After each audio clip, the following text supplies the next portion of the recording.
Good morning, St. Francis, and good morning, people of God. It is Sunday, the 20th day of April 2025. It is the Sunday of the resurrection of the Lord. It is Easter Sunday. A happy and blessed Easter to everybody.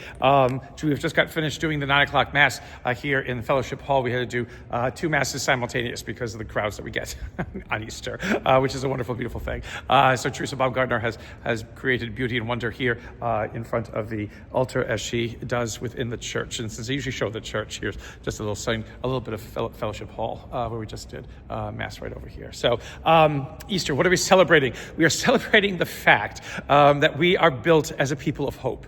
We are not a people of pain and suffering. We are not a people of contrition. We are not a people of penance. We are not a people of faults and failings. We are a people who are created for hope, who are created for wonder, who are created for beauty. And Easter has to reinforce that. Easter has to reinforce that again and again and again. Because it is this understanding of being a people of hope that allows us to truly be a force within this world. It is not optimism. Optimism is a false sense of hope because optimism basically is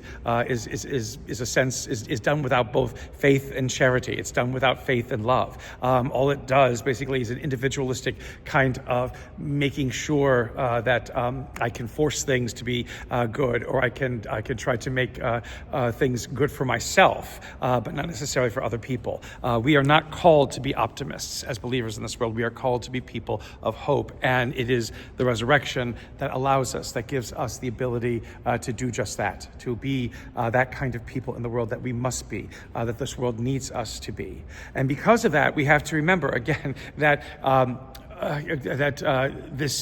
what this day celebrates is not just the cross. It's what happens after the cross. Again, too many times within our church, within our history, within our tradition, basically all that we do is focus upon the cross, and that is it. And while that is important and crucial and necessary, what happens on the cross is transition.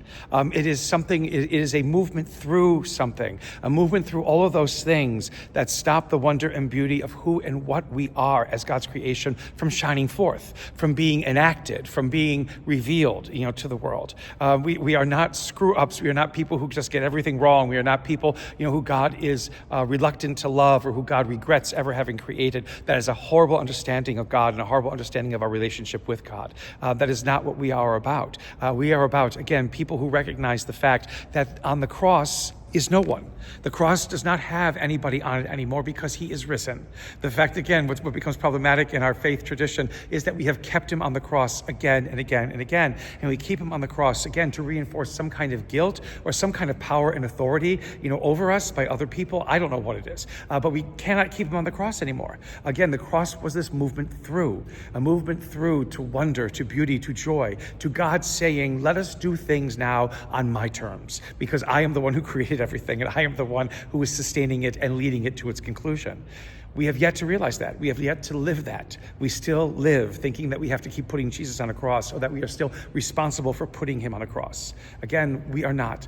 This act of love leads to even greater love. This act of love reminds us how much we are loved. This act of love causes us to recognize more about who and what we are, and more that this world can and must be, because it belongs to God forever and always. It is God's will, it is God's desire that this world become something because God created it.